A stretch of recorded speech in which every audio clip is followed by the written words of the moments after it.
Hello বন্ধুরা, তোমরা সবাই কেমন আছো? আশা করি খুব ভালো আছো।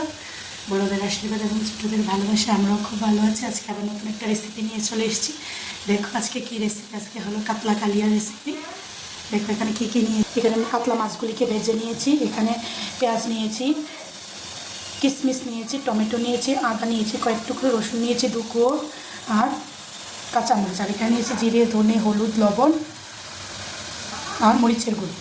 এখন পেঁয়াজগুলিকে বেরেস্তা বানিয়ে নেবো আর কিশমিশগুলিকে একটু ভেজে নেবো। দেখো চুলাতে বসিয়ে দিয়েছি কড়াই গরম হয়ে গেছে, তেল দিয়ে এখন বেরেস্তাগুলি ভেজে নেবো। পেঁয়াজগুলি বেরেস্তা বানিয়ে নেবো আর কিশমিশগুলি ভেজে নেব।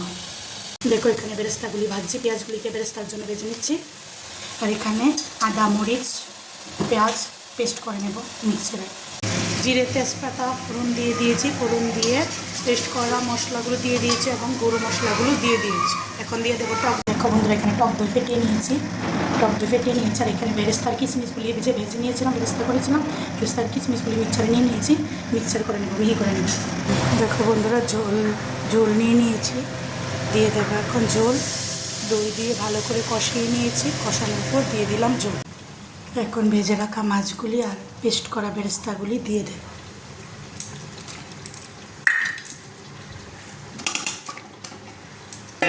ঝোল ফুটে গেলে গরম মশলার ঘি দিয়ে নামিয়ে নেব। নামানোর সময় আবার তোমাদেরকে দেখাবো।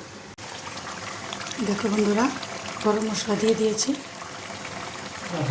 শেষ বন্ধ করে আবার তোমাদেরকে দেখাচ্ছি। ঘি গরম মশলা দেওয়া হয়ে গেছে। কাতলা কালিয়া কমপ্লিট। যদি ভিডিওটা ভালো লাগে প্লিজ লাইক, কমেন্ট, শেয়ার আমার ইউটিউব পেজটাকে সাবস্ক্রাইব করে দেবে। টাটা বাই, দেখা হবে নেক্সট ভিডিওতে।